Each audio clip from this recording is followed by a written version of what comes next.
Se trata de uno de los grandes misterios de la experimentación psicológica de todos los tiempos, que hicieron Sigmund Freud y su amigo Wilhelm Fleiss con Emma Eckstein. Negligencia, encubrimiento, culpabilización del paciente y sexismo flagrante. Corría el año 1892 cuando la joven Emma Eckstein acudió a la consulta del Dr. Freud buscando una solución para problemas de poca gravedad que incluían dolor de estómago crónico, depresión moderada y abundantes hemorragias menstruales. En la mente del padre del psicoanálisis, estos síntomas solo podían ser la manifestación de una histeria provocada por una masturbación excesiva. Afortunadamente, nada que no pudiera curarse con 3 años de psicoterapia. O tal vez sí, porque en 1895, Freud opta por recomendar a su paciente someterse a un innovador tratamiento. Tanto él como su colega Wilhelm Fleiss habían especulado en sus cartas sobre las complejas conexiones entre la nariz y los órganos sexuales. Fleiss había puesto ya a prueba estas ideas cauterizando la cavidad nasal de sus pacientes, pero sospechaba que con estas intervenciones solo podría lograr un éxito pasajero. La curación completa e irreversible requería una cirugía más profunda. En el caso de Emma Eckstein, a quien Freud había diagnosticado una neurosis nasal refleja, Fleiss recomienda extirpar el cornete nasal izquierdo. Contra todo pronóstico, Emma empeora sistemáticamente tras la operación. Las abundantes hemorragias e infecciones, los intensos dolores y las secreciones fétidas habrían alertado a cualquier médico del mal estado de las heridas. Sin embargo, el Dr. Freud, que no desea importunar a su amigo Wilhelm con las quejas de la enferma, achaca el estado de Emma a la somatización de su trastorno histérico y a la hostilidad reprimida hacia él y hacia Fleiss.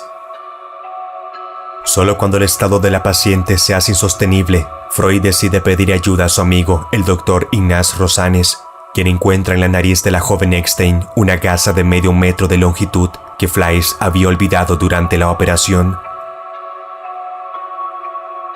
La desafortunada Emma quedó permanentemente desfigurada después de este episodio y las hemorragias nasales se convirtieron en un problema crónico.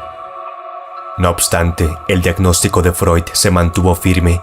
Los deseos sexuales reprimidos que antes de la operación habían provocado la dismenorrea eran también responsables de las nuevas hemorragias nasales.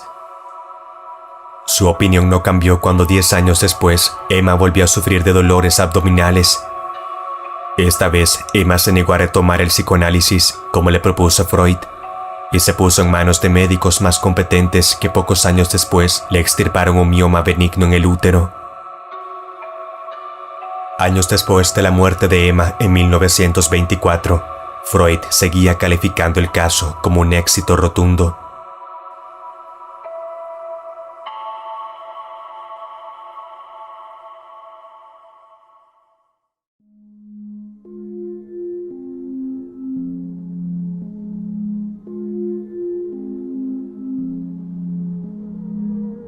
En 1939, expertos en patología del habla de la Universidad de Iowa tenían la hipótesis de que la tartamudez era una respuesta a la ansiedad de un niño por hablar. La forma que eligieron para demostrar lo que pensaban fue siniestra, ya que obligaron a niños huérfanos a tartamudear. Dicho experimento sería conocido para la posteridad como el estudio monstruo. La investigación se desarrolló en la Universidad de Iowa. Fue dirigido por el psicólogo norteamericano Wendell Johnson, pero directamente conducido por una de sus estudiantes graduadas, María Tudor, y participaron 22 niños huérfanos del orfanato de veteranos también de Iowa. El principal objetivo del estudio era analizar si el tartamudeo podría ser inducido y si podría disminuir con una terapia basada en refuerzos positivos. En contraposición con las teorías cerebrales aceptadas en su época, Wendell creía que la tartamudez era una conducta aprendida y que, como tal, podía ser desaprendida y además inducida. Los 22 niños fueron divididos según si tenían un trastorno del lenguaje o no, en un grupo de control y en un grupo experimental. Los niños del grupo experimental recibieron una terapia de lenguaje basada en refuerzos positivos. Esto incluía, por ejemplo, alabar la fluidez de su discurso y sus palabras. Esto aplicaba tanto para los niños que tenían tartamudeo como para los que no tenían o tenían muy poco. A la otra mitad de niños, los del grupo de control, Tudor les dio una terapia basada en lo contrario, refuerzos negativos. Por ejemplo, exaltaba cada imperfección del lenguaje, menospreciaba el habla, hacía énfasis que eran niños tartamudos y, si los niños no representaban ningún trastorno, les decía que no estaban hablando bien y que estaban presentando los primeros síntomas del tartamudeo. El único resultado concluyente fue que los participantes de este último grupo presentaron rápidamente síntomas de ansiedad, especialmente por la vergüenza que les provocaba hablar, razón por la cual empezaron a corregir cada discurso de manera obsesiva e incluso evitar la comunicación. Asimismo, sus tareas escolares decayeron y su conducta se modificó hacia el retraimiento. Este estudio se conoce como monstruo por los dilemas éticos que ha generado. El grupo de niños que recibió la terapia basada en refuerzos negativos presentó efectos psicológicos también negativos a largo plazo, además de que quienes ya tenían trastornos del lenguaje los conservaron durante toda su vida. Una vez terminado el estudio, Tudor regresó al orfanato voluntariamente para ofrecer ayuda a quienes habían desarrollado ansiedad y para quienes habían empeorado la fluidez de su habla. Incluso probó con la terapia basada en refuerzos positivos. Johnson se disculpó un año después, diciendo que los niños seguramente se recuperarían con el tiempo, aunque estaba claro que su estudio había dejado una huella en ellos. Compañeros y colegas de Johnson apodaron esta investigación el estudio monstruo, calificando como inadmisible que se utilizaran niños huérfanos para comprobar una hipótesis. Actualmente, y luego de varios casos similares a este, las normas éticas de la investigación en psicología se han reformulado de manera importante. Después de haber permanecido oculta, esta investigación salió a la luz y provocó que la Universidad de Iowa se disculpara públicamente en el año 2001.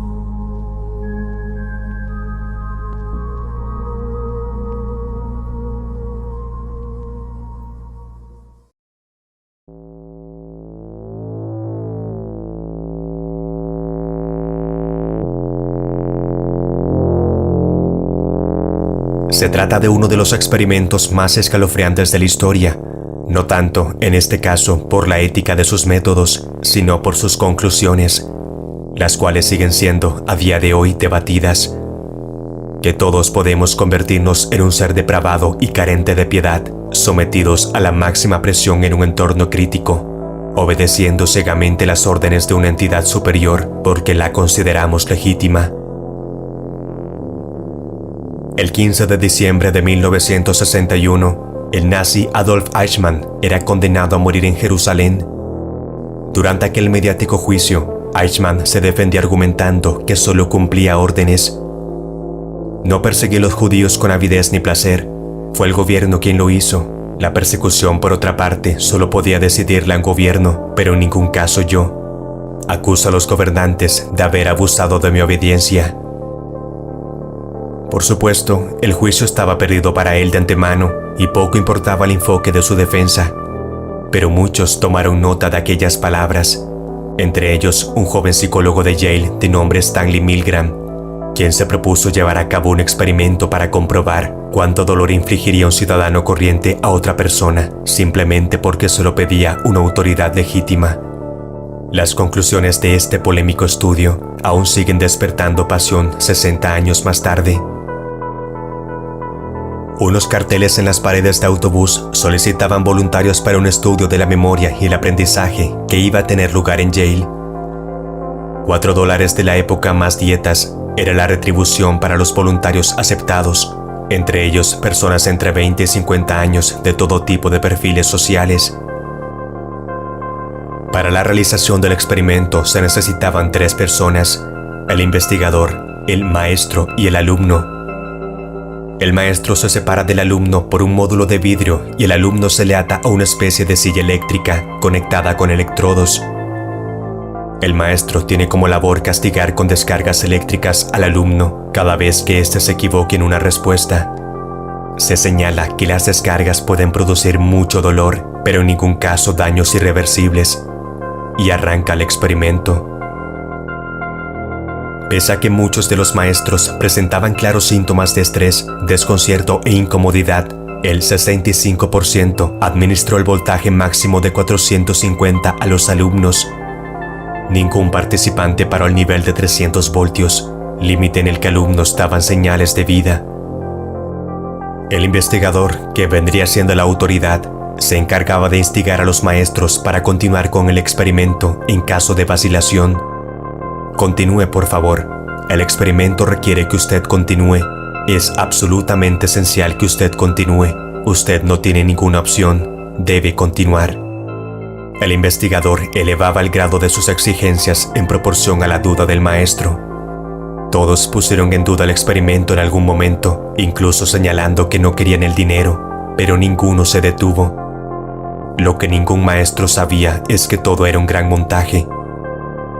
Los sorteos para decidir quién era maestro y quién alumno estaban amañados. Todas las papeleras ponían maestro. Los alumnos eran actores. La máquina no daba descargas eléctricas. Solo en la primera descarga de prueba al maestro para que se convenciera de la naturaleza del experimento. El estudio no era sobre memoria y aprendizaje, sino sobre autoridad y obediencia. Y las cobayas eran ellos. Así las cosas, el experimento recibió diversas críticas por su discutible ética, engañar a individuos sometiéndolos a una enorme presión. Asimismo, también se argumentó que una vez terminado el experimento, los participantes no recibieron suficiente información sobre la naturaleza del mismo y sufrieron consecuencias emocionales a posteriori.